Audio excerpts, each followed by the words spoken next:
ننګرهار میاشتې د پاکستانی پوځي اجیر رژیم هغه برید چې په کابل کې د معتادینو روغتون په نښه کړ لوی جنایت بولي.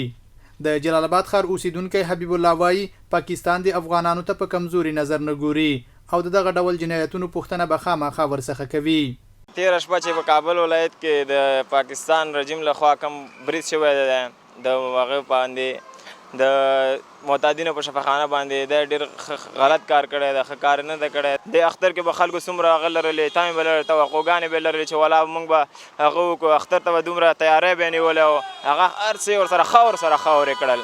او هېڅکله باید چې افغانان په داسې پاتې نه شي، باید موږ خپل ځانونه یخ کړو، ځکه چې سبا بیا موږ باندې داسې حمله کېږي، بیا حمله کېږي.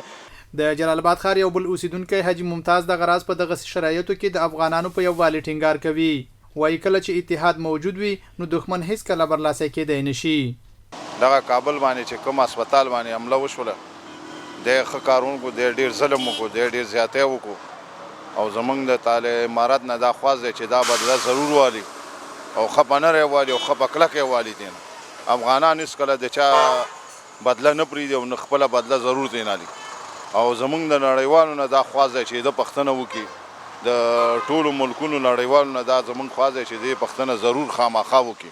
د پاکستان پوځي رژیم په دغه برید کې هغه معتادین چې اسلامي امارت د روغتیا لپاره درملنه پیل کړې وه په نښه کړل چې څه د پاسه 400 شهیدان او له 250 ډېر ټپیان کړل.